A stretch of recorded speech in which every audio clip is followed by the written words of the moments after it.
Hello everyone, No One of Consequence here, back again with a new video. This time I want to highlight a few interesting user comments made in response to the videos or the thumbnails that I have here. Just as a side note, my lack of videos lately is due to the fact that what I call my production computer suddenly died. I still have not purchased a new one, and I'm using an older computer to create this video. All I'll say is take a lesson from me and do daily backups, because I did lose some files that have been very hard to recreate. So the first video I want to talk about is this one, the January 19th, 2025 rant roundup. If you haven't seen it yet, you might want to go back and have a look. Otherwise, some of what I talk about here might not make sense. In that video, I spent some time talking about this product, and in particular its chapter on colonialism in Dungeons & Dragons. Just some of the highlighted text here. It says, one of the standard adventure hooks in fantasy games goes something like this. Goblins are attacking the village. The characters need the help. Straightforward setup and it's fun. But as written, it embraces the explicit idea that goblins are attacking the village simply because that's what goblins do. Well, it is what goblins do. Then going down to this next block. When shaping heroic story, it's a given that the heroes need to do heroic things. Really, out of this entire chapter, that's about the only sentence that makes any sense. Then down further below, nothing in this section is meant to make you stop using orcs, hobgoblins, giants, on and on. Just ask yourself, what is it that's making these orcs and so forth drive the conflict? Look for an answer more interesting than because they're evil. So in that video, I simply asked, why do we have to take every humanoid type race and apply anthropomorphic characteristics onto it? Not every creature with 2 arms and 2 legs has to be just another human wearing a skin suit. There's nothing wrong with having an entire race of evil creatures just to exist as adversaries in your game. In response to this video, one person commented, I fully agree with the utterly anti-adventure point about the anti-colonial screed. It's the equivalent of, don't make Dungeons & Dragons about going into dungeons and or facing dragons. Complete gibberish. If anything, it's betrayed that at least this section of the document was made for purely political reasons. I have a reason for goblins to attack the village.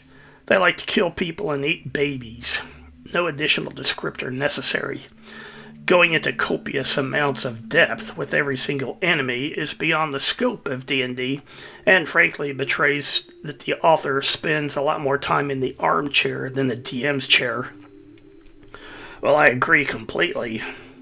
Besides, what dungeon master has time to think about every single encounter with every single humanoid race, and then ponder on why exactly they might be antagonistic towards the characters or humans in general? Now, some DMs may have that kind of time, but I'm pretty sure most do not. Another topic I address in that video is this tweet by Ben Riggs. He says, ever notice how Loth, the chaotic evil queen of spiders, goddess to the all-evil Black Elves, looks African-American on the cover of 1986 Queen of the Spiders? Again, D&D links dark skin, African features to evil, so the changes in 24 D&D were very much needed. Now, in my opinion, he's simply projecting racism where none exists, just so he can then virtue signal by calling it out. Now, in this particular piece of artwork, I do agree with him in that I do not like the way Drow are depicted here. But that's only because Gary Gygax originally described their skin as being jet black and not this shade of brown. Now, the same person as the previous comment had this to say about that artwork. I have a shiny nickel that says the GDQ cover was made into more realistic because of the old adage that sex sells. So the fantasy queen of the Drow was made to look more human and therefore more sexy. Not to mention the GDQ consolidation republishing was likely because Gary wasn't working there anymore and they didn't want to have to pay him royalties. So yeah, sex sells. Remember, this was the 1980s, and fantasy art like this was probably the raciest material that a lot of players would ever get their hands on. Now, another person made this comment. Regarding the Queen of the Spiders being black, a friend posted on X some possible inspiration for the cover. The 1980s CBS special Linda Carter Encore, during which Wonder Woman sings a rendition of I Was Made for Loving You by Kiss after descending from a spider web. Now, I'd never heard this theory before, so I had to look into it. And of course, I started by Googling around for information about this TV program. The details are rather difficult to come by, but here are some search results. An ad in the TV guide for that week, and a screen grab from a commercial promoting it. I'm a little surprised that the TV guide ad doesn't mention Kiss as appearing in the show, because in 1980 they were huge. Now, it's true that it's Linda Carter who actually sings the song, while Kiss themselves just dance around.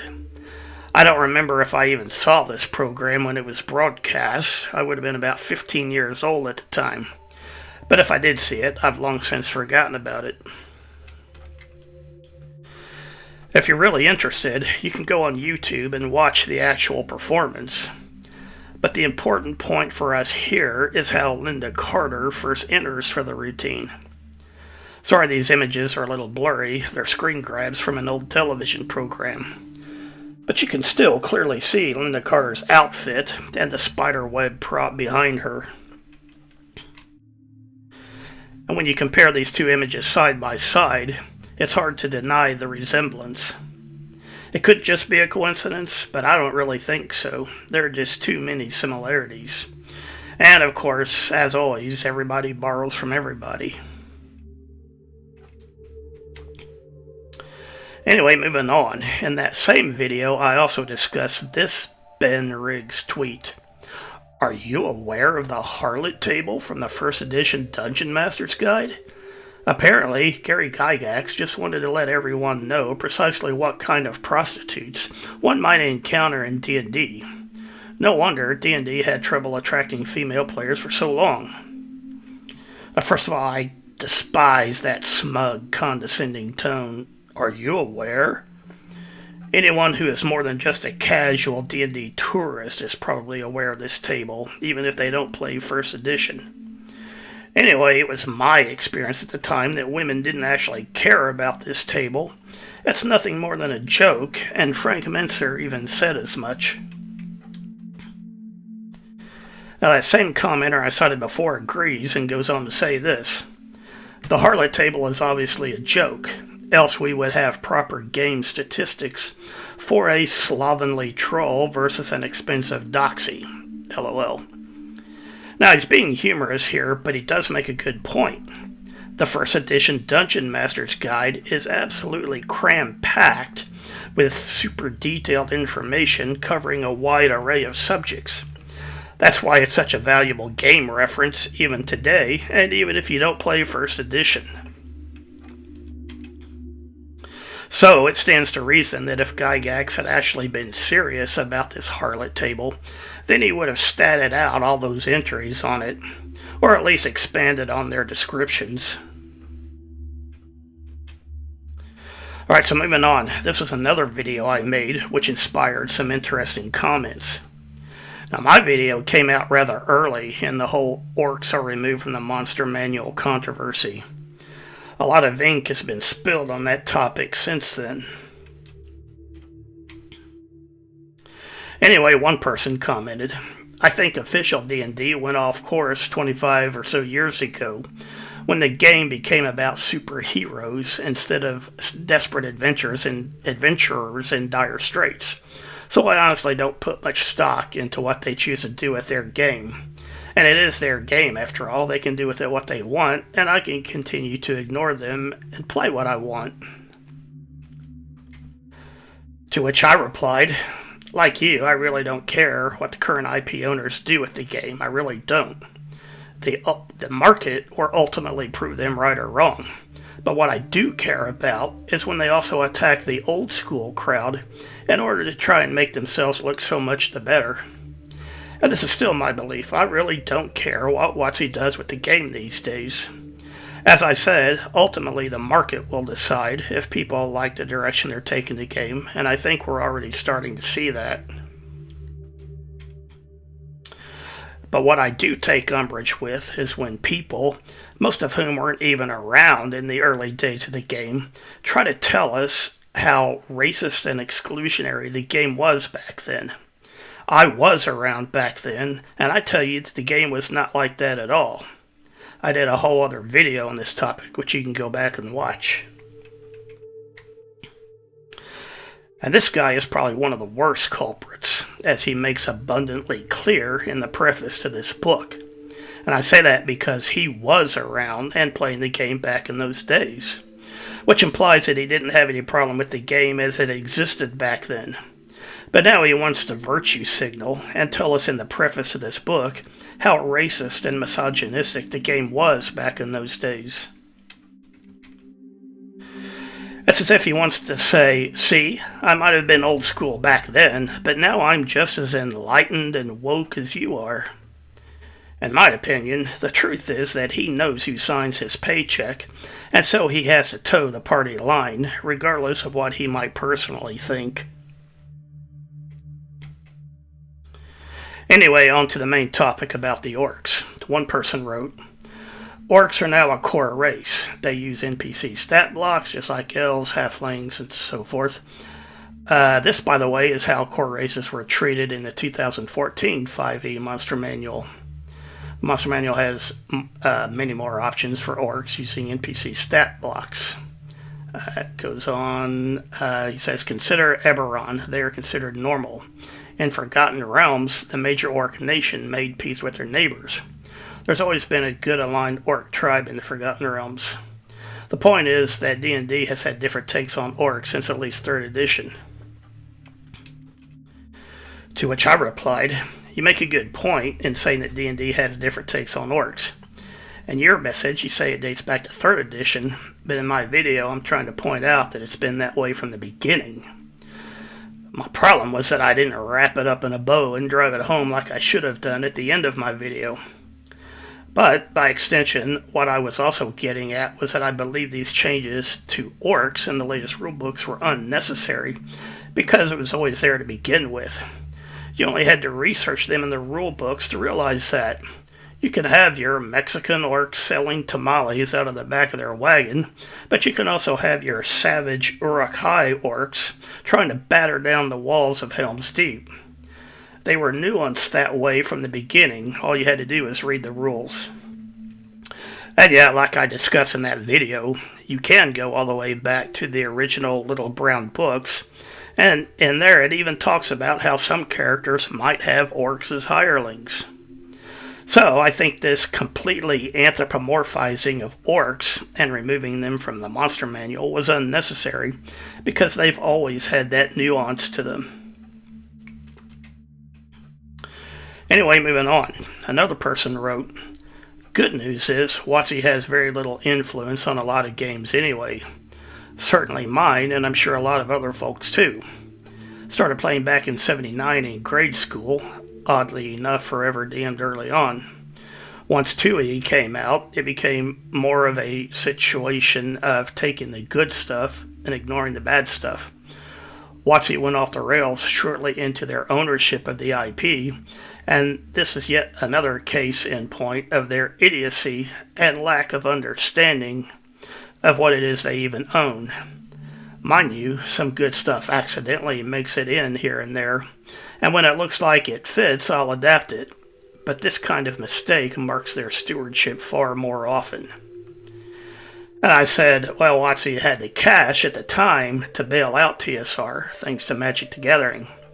But the corporate culture of the Northwest Coast versus that of the Northern Great Plains is worlds apart.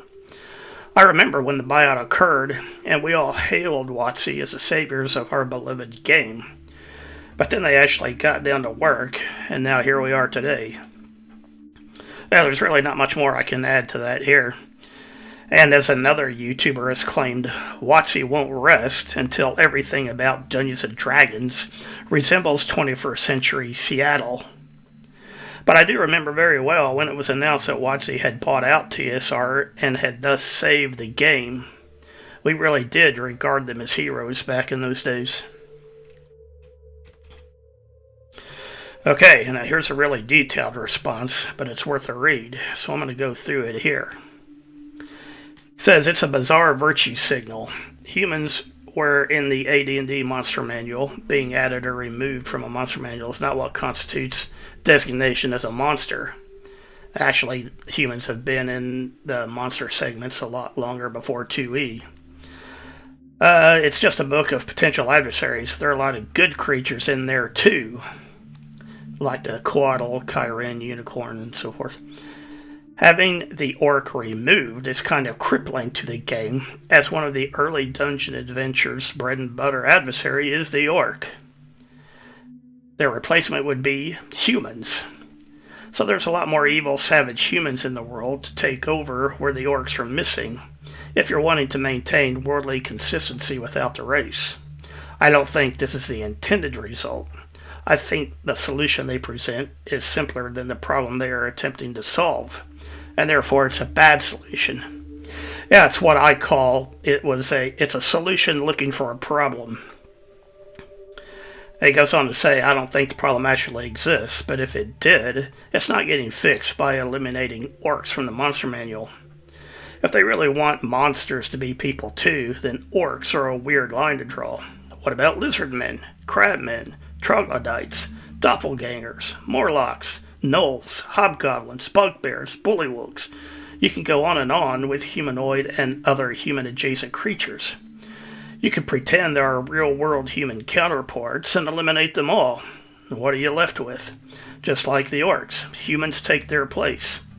You really want that many evil humans in a fantasy world? Hardly seems to be worth saving. Yeah, absolutely, he's right.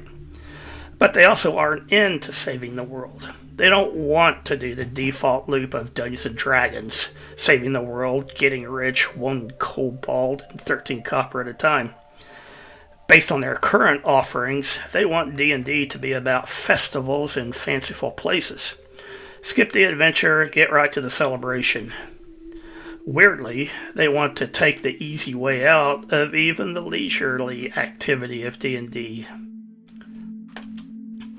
So yeah, let me just, as an aside here, there's nothing wrong with having celebrations in your D&D game, but it should be the result of the characters accomplishing something significant. Now this is a screenshot of my own D&D campaign where the characters are throwing a street party, and this was featured in one of my earlier videos. But this street party was only after they had completed the entire Against the Giants series of adventuring modules, and that's something truly worth celebrating. Anyway, going back, wouldn't it be nice if you purchased a video game, turned it on, let it install on your console, hit new game, only to be greeted with, you won, and a celebration of all the characters you didn't even know throwing a big party about everything working out? No, it'd be a waste of money and time. But for some reason, that's supposed to be D&D now.